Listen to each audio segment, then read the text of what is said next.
The grudge match between Sean Strickland and Dricus du Plessis has been settled. Or has it?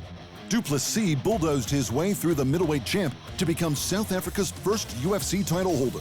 But it was a close split decision, and Strickland blamed it on a headbutt. The lead-up had been tumultuous. Du Plessis had gotten right under Strickland's skin with talks about the American's childhood, and Tarzan responded with a cage-side brawl a few weeks earlier. There was bad blood between them, and it only got bloodier. Strickland established a mean jab early and busted Du Plessis' face. Stillknox found his unorthodox range and rhythm in the second, and was in charge by the fourth with takedowns and the heavier hands. Strickland rallied with combos in the fifth, and it went to the judges.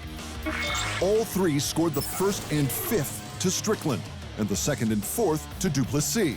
Many thought the second round would decide the fight, and Du Plessis was certain he won the fifth.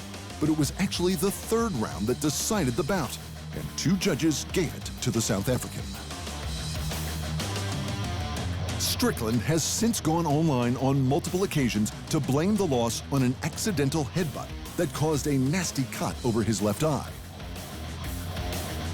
"I didn't take the coward's way out and tell the doctor I couldn't see and got a no contest," the former champ posted on Instagram.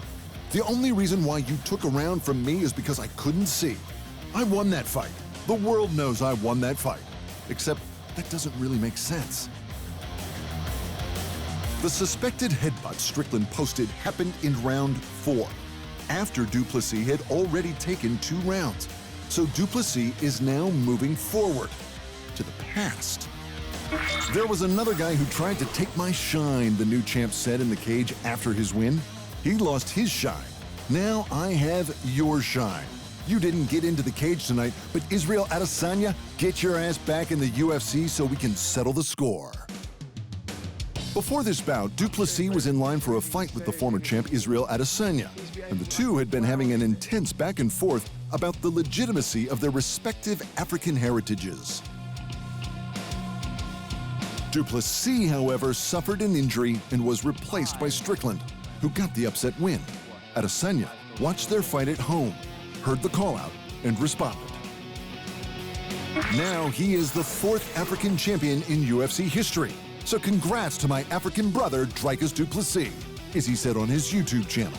"Legit, I'm happy for him. I actually like his story and whatnot, but he still did what he did, and I'm still going to test that ass." And in the co-main event, a new women's bantamweight champion was finally crowned. Raquel Pennington outworked and outlasted Mayra Bueno Silva to take the crown with a decisive unanimous decision. And there's 2 former champs waiting in the wings. Rocky and Bueno Silva went hard early, but after Bueno Silva latched onto a rear naked choke in the first, she seemed to gas. After that, Rocky took over with constant combos and superior clinch work, and the Brazilian's repeated choke attempts couldn't hold her back. "I thought it was going to be Juliana Pena next," Pennington said of her possible first defense. "So Juliana, get your ass better and sign the dotted line. It's been 10 years that I've been waiting for that fight." Pena won the title in a shock upset victory over the women's GOAT and former dual division champ Amanda Nunes in 2021. She lost the belt in the immediate rematch and was signed on to face Nunes in a trilogy bout in June of 2023 until an injury forced her out of the fight. Nunes fought replacement challenger Irina Aldana, who she beat by unanimous decision, before announcing her retirement. As Pena was the previous title challenger, it's likely that she'll get first crack at the new champ, and she wasn't impressed with Rocky's win. It was all around just a complete disappointment, but it doesn't matter, because the breaking news is we will be fighting for the real belt this summer, coming at you to a theater near you. But there is someone who could jump the line in a heartbeat, and that's Amanda Nunes, who beat Rocky in Rocky's first attempt at the title in 2018. The currently retired double champ is feeling the itch. She's feeling good. "We'll see what happens," Nunes responded when asked if she's going to make a comeback. "I'm still young and fresh. You never know. We have a lot of things to do, and I have a lot of things to figure out at home. We'll see what happens." UFC 297's fight of the night went to the main event championship war between du Plessis and Strickland. $50K performance bonuses went to the women, Jillian Robertson and Jasmine Jasdavicius, for their impressive stoppage victories. In other UFC news, Frankie Edgar has been announced as the first UFC Hall of Fame inductee for 2024. The 42-year-old former lightweight champion fought in some of the most brutal championship and non-championship bouts in the promotion's history, and is just one of 4 men to hold the record for most defenses in the division with 3. Congratulations, champ. And to the PFL, where there's some bad but possibly explosive news.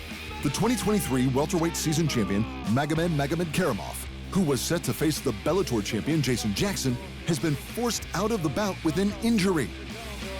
He has been replaced by the 2019 PFL champion, Ray Cooper III, who will have to come back down from middleweight to let the dynamite in his hands fly.